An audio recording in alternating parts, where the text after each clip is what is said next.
You're listening to the Spend 10K a Day podcast, brought to you by the performance marketing experts at MuteSix. This is your source for cutting-edge insight into the world of online advertising from the team with more Facebook case studies than any other agency on the planet. Here is your host, Steve Weiss. Actually, no, not exactly. Quick plot twist here. Steve Weiss, you are with us today. It's just you're in the interviewer's chair instead of the host's chair. You're here with me right now. The audience has no idea what this voice is, so I don't understand why I'm talking first. But you want to take us through real quick what this strange new voice is and what's going on for the future of Spend 10K a Day? So I got some exciting news, everybody. I know we haven't had a ton of podcasting over the last month, and I apologize for that. But we have an awesome new host coming to the table. I want everyone to get excited. I know this guy brings so much energy to the table. When you hear him, when you hear his voice, it just vibrates throughout the room. People jump up and down. They see him. They're like, wow. They feel his energy. And we're lucky to have a leading expert in the e-commerce, digital growth, customer acquisition space. Peter Starr Northrop is going to be taking over as the host of the Spend 10K a Day podcast. He brings something totally unique to the table. Unlike myself, besides both me and Peter, going balding very little, we have that in common. But we also I leaned into it a little harder than you, I think. Yeah, you're into the game a little bit more than me. But we're both super excited about what's in store for the future of e-commerce, and we want to bring the latest and greatest stories and everything relevant to becoming successful at driving new customer acquisition in this space. And I'm excited to finally welcome Peter Starr Northrop as our new host of Spend 10K a Day podcast. Peter, welcome aboard, buddy. It's really great to be here, man. I'm just so excited, A, to be hosting, and B, finally making the move out to MuteSix. I've been interviewing you for like 4 years now, basically. So I've basically been working for you this whole time. So we just finally decided, let's just make it official, right? So if anyone who's listening to this podcast here's a very familiar voice. I'm sure you've heard of this man before. Maybe a little bit. He's been on webinars. He's been all his voice is everywhere in e-commerce. And Peter used to run all digital content at Bounce Exchange. So he was bringing the leading insights when it came to anything conversion rate optimization email at the time to the universe, ground zero in New York while at Bounce Exchange. Well, now we've westernized this man. He's coming west, and I'm just super excited to jump on the podcast with him, really start digging into some of the topics that obviously is in the minds of all of us in the industry. I feel like obviously privacy, this Shopify MailChimp breakup, the channel focus as far as like where you should be optimizing your digital spend. There's so many topics that I feel like I talk to, clients in MuteSix, friends of mine in the industry that, really how could we bring, these insights directly to you on a daily basis? And that's what we're going to do. Yeah. And so this is like a really important and pivotal episode. This is going to be the most meta episode of Spend 10K a Day for a while. Forgive us, folks. But the main thing I'm curious about from your perspective, Steve, this host change is also a huge reflection of how much MuteSix has grown and expanded its expertise. MuteSix has started off as the Facebook agency, like with the most Facebook case studies, and now we have just expanded our expertise to so many different channels, which is kind of reflective of the industry as a whole, because for growth stage e-commerce companies, there's so many different directions to look in. And this is kind of, we're hitting June and July right now. This is like that big reflection point for most folks in the industry as they get ready to really just hit the ground running come Labor Day, come BFCM, Black Friday, Cyber Monday. So from your perspective, as people begin reevaluating how they do their omni-channel, how they do their holistic marketing, like what's your real battle cry going into this? Like what's your vision for Spend 10K a Day, and then for people trying to learn how to survive in this ever-changing, ridiculously fast industry and economy? I think the vision for Spend 10K a Day is very simplistic. In marketing, we're all very reactive to the weather, to the climate. If something groundbreaking happens, we as business owners, as entrepreneurs, we have to figure out how do we react to really pivot ourselves and pivot the way we think about what we're doing to really evolve, to keep growing. And I see so many entrepreneurs when there is changes going on that they struggle to really evolve at a rapid rate. And the original vision of Spend 10K a Day and of just translating a lot of what we see going on in the ecosystem back to the public has been really putting people minds at ease and getting people ahead of changes and evolutions in digital marketing and digital media, where we see, based on all the data that we have coming in, where we see the vision of what's going to happen in the future. Obviously, we can't predict the future, but what the goal here is to really bring all those insights that we discuss on a daily basis within our teams here at MuteSix, and really share that with the world and build a much stronger community and ecosystem. Absolutely, because the real goal is growth stage e-commerce feels insanely competitive, but since we're all kind of in this together, like we're all fighting these different channels together, that's one of those things where a community is extraordinarily valuable in terms of like you're not going to eat into your margins if you get insights from somebody sort of across the industry. But how do you sort of focus on that interplay when you're talking to clients and when you're figuring out just like the overall strategy? Like, is it still very Facebook focused? Is it still very like channel based, or are you helping your clients focus more on email? Like, what's the deal right now, and what should be that kind of battle cry going into the back half of 2019? I think we're trying to carve out the thought process around user intent. So instead of thinking of a Facebook and Google ecosystem or an email ecosystem, we kind of break it down from discovery and retention. Those are the two types of traffic out there. There's people discovering you, aka Facebook, Instagram stories, YouTube. Then there's the intent driven. I already know who you are, and I'm going to start searching for you. I'm going to start searching on Google, searching on Bing, searching on Amazon. So the question is, for each brand, is how do you not put all of your eggs in the Facebook and Instagram basket? I know it's really difficult question to ask a lot of people who've built their brands off of Facebook and Instagram, and also being a performance agency that's kind of built our brand off of Facebook and Instagram. But the reality is, when we start thinking of on the more or less on the business side, we've seen ever changing ecosystem, and we see things happening on Facebook and Instagram at such a rapid rate that have impacts on our businesses. So the first thing I pride everyone on is to think about their business more holistically. Think about it from, how do I open up more discovery-focused traffic channels, where it's a pop-up shop, whether it's trying to get programmatic display working, whatever traffic channel it is, whether it's testing out Posty.com, which is a direct mail platform that we partner with as well. How do you get more discovery into your business, more discovery-focused consumers who've heard of you? And I think that's what we're really focusing on for the next quarter, as we start getting into the end of Q3 and Q4, is how do we build awareness for the brands we partner with, and how do we start getting more and more people into our funnel, but thinking less around just Facebook and Instagram. Yeah, and not only that, but you're also focusing on getting the right kinds of people into your funnel. Like, it's not just discovery based, it's discovering the right folks and contextualizing that information at the exact right time. That's true. And then being very thoughtful about how you segment those users with different marketing messages down funnel. I think, when I look at Facebook campaigns, the first thing I look at is the kind of the delta between budgeting around retention and acquisition. I think the first big change you can make when you start looking at auditing campaigns is to really move and allocate budgets. And each kind of advertiser we work with has a different media mix per se around allocation of budgets, and the marriage between those two is really interesting. So I think on a macro level, how do you think about retention acquisition budgets, especially going into June and July, when that there's not a lot of consumers that are going to be by their computer purchasing products?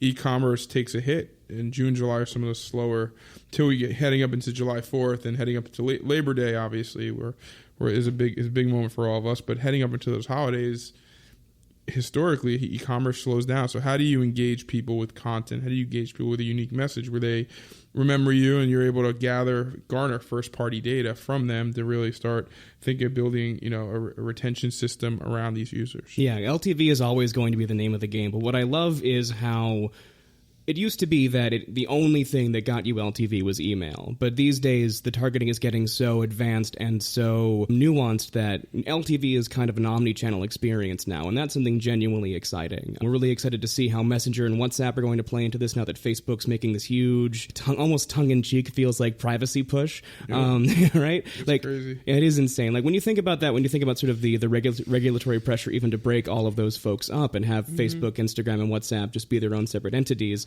how should brands be thinking about sort of managing that tension between those three different platforms? Like, really right now, your major chat-based stuff is going to happen on Messenger. How are you thinking about your interplay of those different Facebook channels before we get into the first-party data? Well, I think there's a big difference between retention and conversational marketing. That's what I was going to get into. There's a lot of companies that kind of do the whole lump job of retention and conversational marketing. They lump conversational marketing into retention. I look at conversational marketing as being very different, very different user experience, very different expectations of the customer. It's very similar to in a way it's similar to customer service, but there's a lot of insight that comes out of conversational marketing that I think some of the best marketing teams are really honing in on is how do I use this insight in my ad campaigns, in my email campaigns. I think being able to use conversational marketing to do user surveys, et cetera, et cetera. So I still think overall we're still scratching the surface when it comes to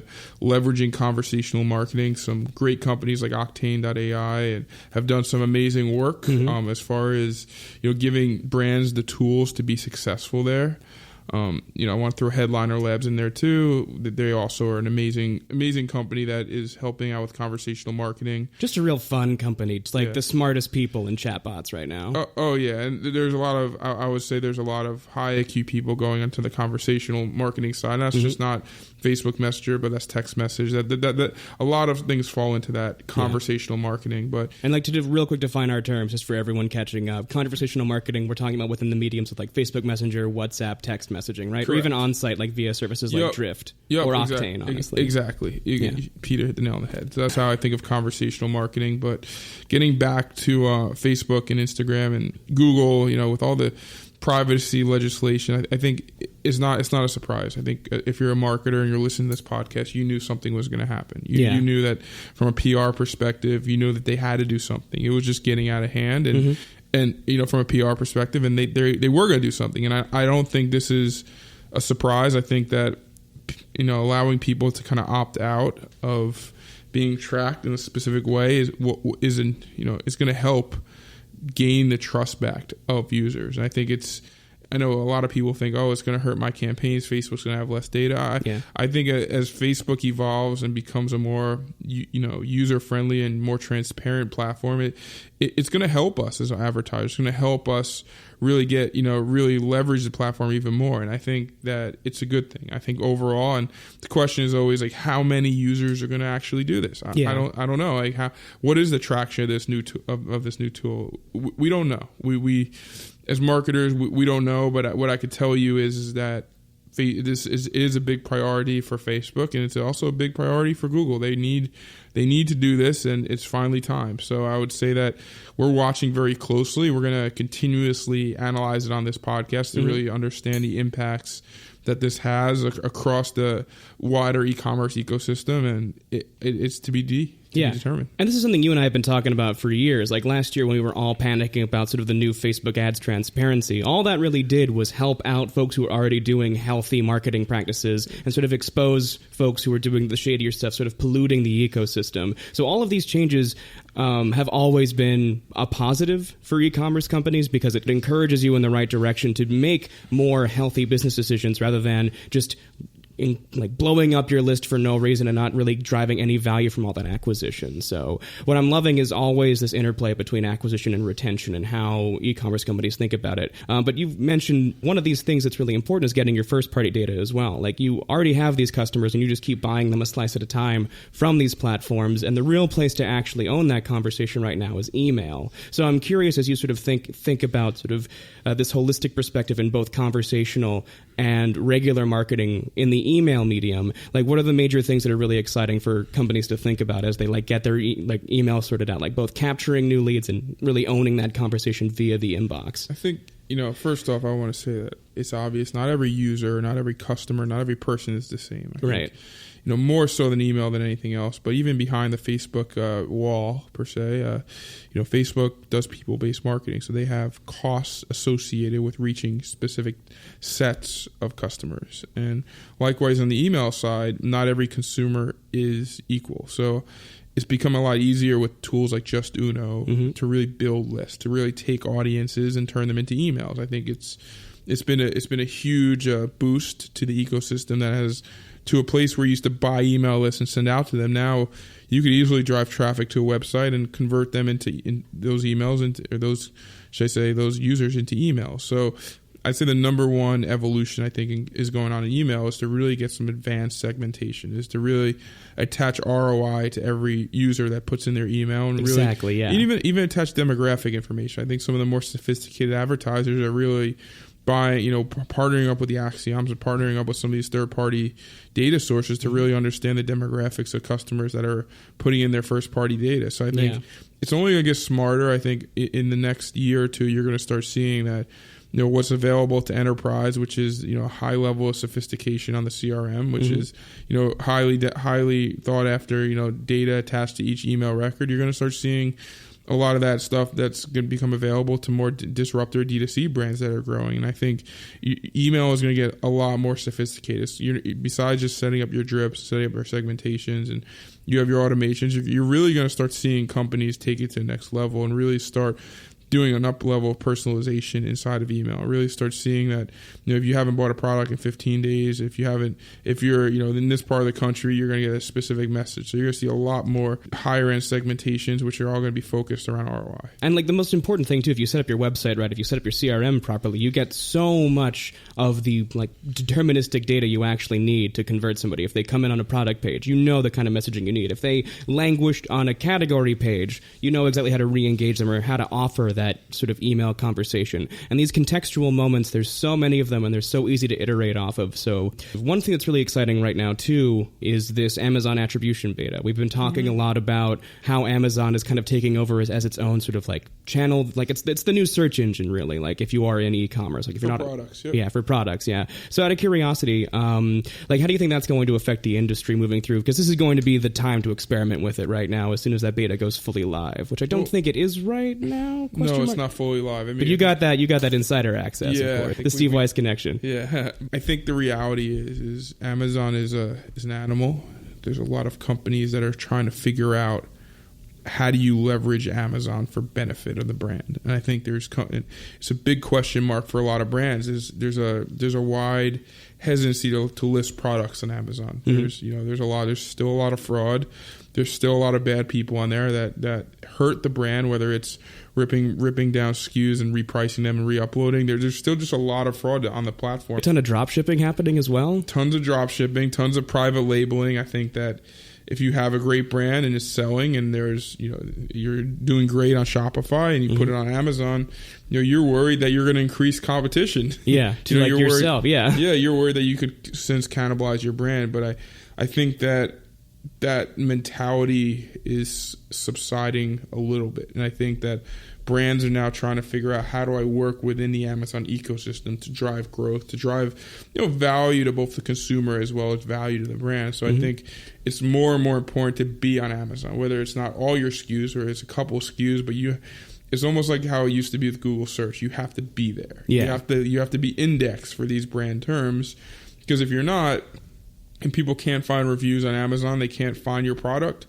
they're not going to buy off the Facebook ad. They're not going to buy off the Google ad. So to have a full omni-channel approach, to really capitalize per se on the omni-channel, you have to be on Amazon. I think with Amazon really starting to play ball and really seeing that the big picture is how they, instead of trying to be their own ecosystem, but how do they become relevant in a masser, greater digital marketing ecosystem by opening up attribution. I think Amazon's finally starting to understand that, hey, we want to take market share from, if we're going to take market share from Shopify and all these other disruptors, we have to provide actual measurement. We just have to. We can't just take our data and put a big wall in front of it. We have to provide the most sophisticated marketers, measurement tools that allow them to really quantify the money they're spending. So I think it's great. I think it's much needed for this ecosystem, and I'm excited to see how Facebook and Google respond. I think that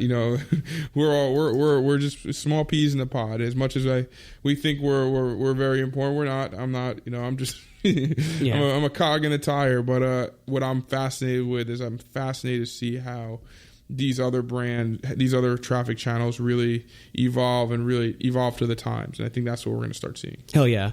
And moving on from there, I think one thing that's going to be really important to sort of establish the identity of this show as well is, you mentioned not really being able to make predictions, and this is a very broad scope, broad focus episode. But one thing I want to really establish our identity is by making our own predictions and then sort of revisiting them every 6 months or so. So out of curiosity, like, what do you think are going to be sort of the major events that are going to, and sort of major trends that are going to be on e-commerce brands' minds moving forward, say from June till September? Like, what are we going to be doing during this period of reflection? I think product testing. I think that when you think of traditional brick and mortar, you think of what brings people into stores and what brings people excitement. I think you're going to see a lot of brands right now. This is your time to really do intelligent product testing, and really building a pipeline in preparation for Q4.